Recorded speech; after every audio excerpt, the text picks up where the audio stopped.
So you're new to Genshin, you do a 10 pull on the current banner, and you get 5-star Nahida. Now, what do you get with Nahida besides the Dendro Archon herself? Well, Nahida is a catalyst-wielding Dendro user who is one of, if not the best Dendro character in the game. I'm Kessie, Manga, whatever the hell you want to call me. And because not everybody is AR60 with 36 Art Abyss, I decided that I was going to make videos that hopefully anybody can understand. So if you do learn something from this video, do be sure to like, comment, subscribe, and with that being said, let's get into this beginner guide on Nahida. Okay, so just like we do with every single one of these videos, we are going to show the build of the current character being used in this video. One, so that way it can be a look as to a later build, but two, if my character's hitting more than yours, it might just be level, artifacts, weapon, things like that. Okay, so Nahida is level 50 out of 60 with 643 elemental mastery. That's going to be the stat that really matters. Attack is only 710 and max HP is 13,500. She does have a 19/77 crit split with 109 energy recharge and 35% dendro damage bonus. For her weapon, she does have 1,000 floating dreams, which is her signature weapon, only at level 20 though. And then she does have a 4-piece Deepwood set, with every main stat being elemental mastery, but I don't think the circlet's actually leveled up on this. She is C0 with talents at 111. Now let's get into this guide for Nahida. Okay, so first we're going to talk about her normal, her charged, her skill, and her burst. Now her normal attack, she is going to jump onto this little key looking thing. I know a lot of people joke that it kind of looks like a keyboard key.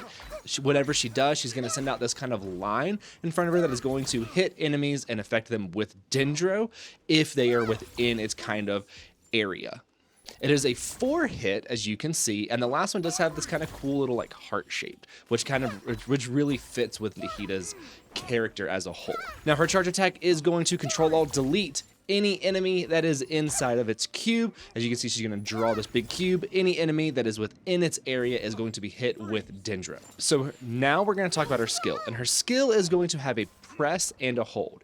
If you do the press, she kind of just does the swipe, hitting any enemy within the swipe, dealing Dendro damage, but also putting this mark on them. So with this mark on the enemy, if you do an elemental reaction on this enemy that is marked, it will then do another instance of Dendro damage, reapplying the Dendro, so you can do more elemental reactions. It will also do it to all the enemies connected to the one that has the elemental reaction on them. Now the hold is going to do the same thing, but it's going to give you a little bit more control. You're going to be able to mark up to 8 enemies, and whenever you release it, it is going to do Dendro damage, as well as put that same symbol on them, connecting them just like her press did.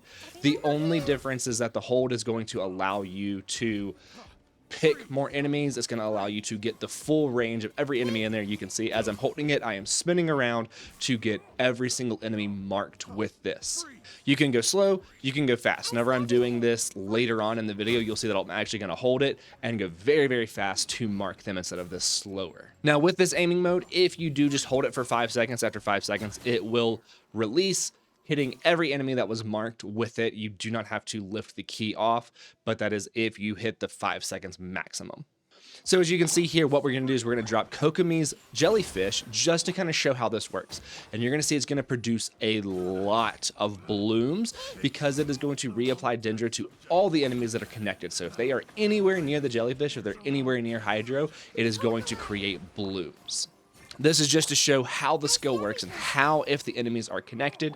So if the enemy dies, of course, you do have to go back in there and reapply Nahida's skill, but it's not too difficult. The cooldown on the skill is really, really low, so you can do it fairly regularly to keep that mark on them for more elemental reactions, and in this case, blooms. So you can see we're producing a lot of blooms.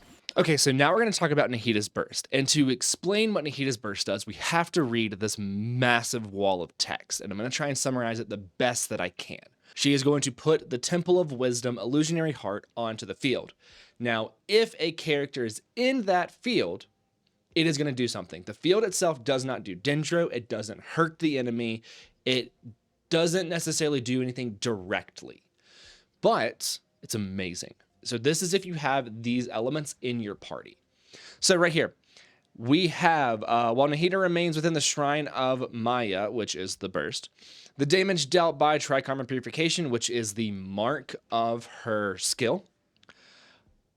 All Schemes to Know, from All Schemes to Know, which is the name of her skill. is increased. So that means that if you have Pyro in your party, then when Nahida is on the field and she hits them with her skill, they are going to do more damage. Electro. When Nahida remains within the Shrine of Maya, the intervals between the Trikarma Purification from all schemes to know is decreased, which means it will reapply it more, dealing more damage over time. So it will happen more often. Hydro, the Shrine of Maya's duration is increased. So that is, again, if you have Pyro, Electro, or Hydro in your party, these are the effects that it will do. Then, of course, it says if there are at least 2 party members of the aforementioned element present when the field is deployed, the aforementioned effects will be increased further. So it just makes it do more damage, hit more often, or last even longer. Now, you might be wondering, if these characters, if having these elements in your party just add these effects, what does it actually do? Like, does it actually do anything else? Especially in the Hydro one, because it's just saying it lasts longer. But if you just have like Hydro and Dendro, it doesn't do anything, right? But it does. So Nahida's first passive upon Ascension, getting her up to level 40, is going to be Compassion Illuminated. And this is where her burst really, really gets its benefit. So, when unleashing Illusionary Heart, which is her burst, the Shrine of Maya will gain the following effects. The elemental mastery of the active character within the field will be increased by 25% of the elemental mastery of the party members with the highest elemental mastery. You can get a maximum of 250 elemental mastery in this manner. What this means is that if you can get Nahida up to 1000 elemental mastery, which isn't hard because she gains elemental mastery with Ascension, and her best stat to have is elemental mastery, so you want to focus on it anyway, then when you use her burst, any character on the field is going to gain 250, hopefully, if you have her at 1000, elemental mastery through her burst.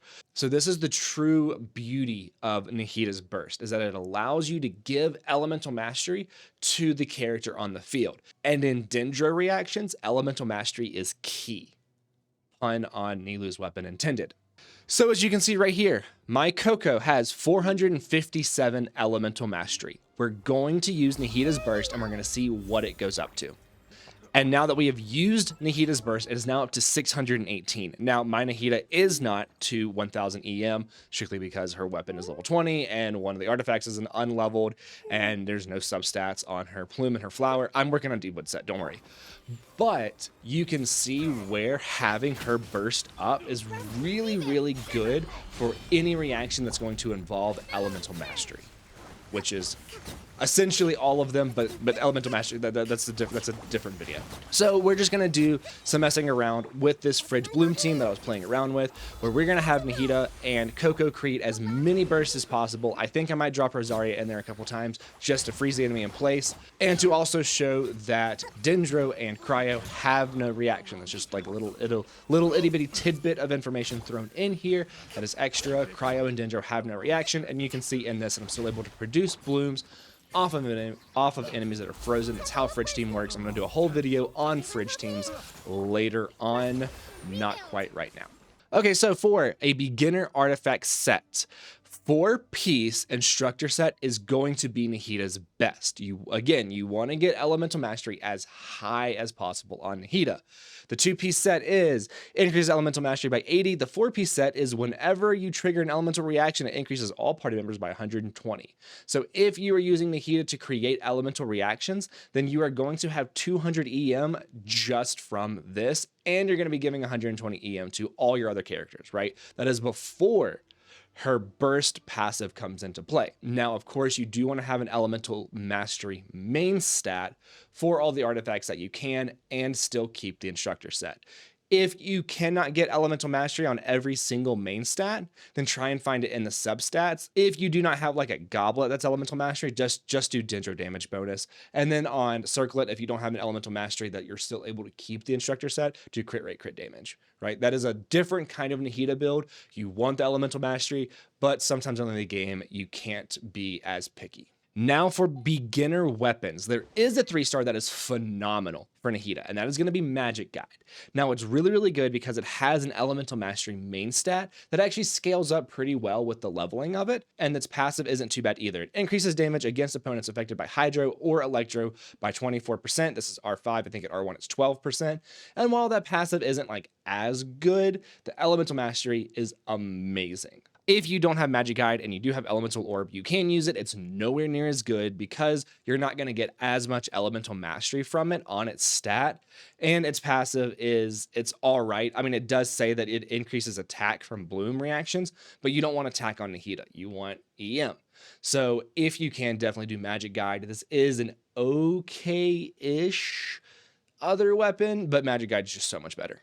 And if you have been doing pulls on the weapon banner, which as a beginner, I really don't think that you should be pulling on the weapons banner, but that's something else entirely, you might have a Sacrificial Fragments. Now, Sacrificial Fragments also does get up your Elemental Mastery, but you can't use its passive as well. I actually have this weapon on my Kokomi for a Bloom Kokomi, and it works great because her skill cooldown is way longer than the duration of the skill. Nahida doesn't have that problem. Her skill cooldown is shorter than the duration, so you can use her skill constantly. Okay, so now we're gonna look at a beginner-friendly party. This is assuming that you've only done one pull on the current banner and you've got Nahida, but everybody else is gonna be the free characters that the game gives you. This is going to be a quick bloom team. And myself and others in my Discord that are way smarter at this game than I am, all agree that Dendro reactions are not beginner-friendly.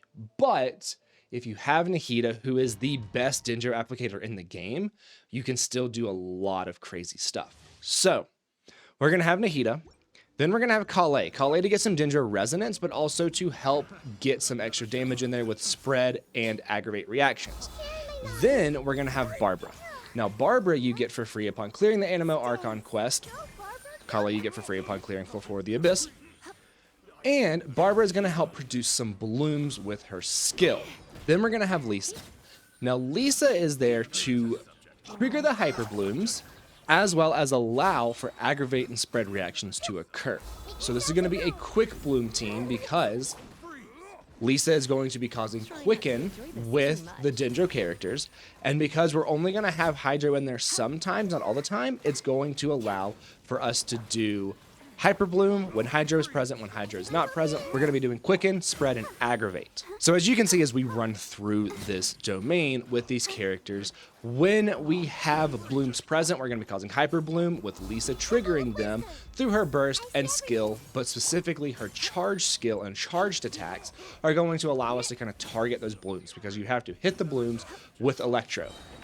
When we do not have a Barbara skill, or we are not using Barbara to create these blooms, we're going to be causing Quicken, Spread, and Aggravate. That is going to be doing most of the damage inside of here because we do not have we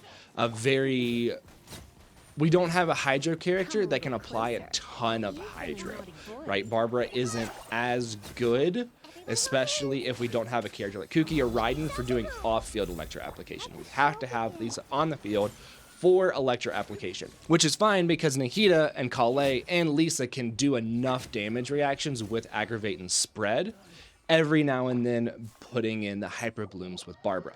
Now, if you have not cleared Floor 4 of the Abyss, and you want to do what's called a Hyper Fridge team, I know I'm using a lot of different words, but I'm trying to explain it the best I can. We can take out Kale and put in Kaya. Trade 1K for a different K. Kale's name doesn't start with a K. I'm stupid. So in this one, we're going to have Nahida, Kaya, Barbara, and Lisa. And this is going to be freezing enemies with Barbara and Kaya, and then causing Hyper Blooms with Lisa and Nahida like we did before, as well as Quicken and Aggravate as we did before. Now, like I was kind of explaining before, and you can see some here, because Cryo and Dendro do not have a reaction, they can exist at the same time. That is essentially how a fridge team, or in this case a hyper fridge team, works. You can create blooms off of them, you can still cause Aggravate, you can still cause Quicken off of enemies that are affected by Cryo and Dendro. You can still get a ton of different reactions. And if you do have 4-piece instructor set on Nahida, this is a fantastic way to keep that 4-piece bonus always active.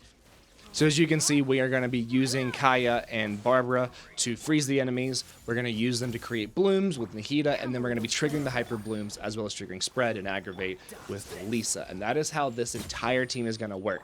It's going to be kind of swapping between everybody, keeping Lisa on the field predominantly, The only time that you'd be taking Lisa off the field is going to be if you have her burst up, because I believe her burst can hit hyper blooms if there's enemies near the hyper blooms.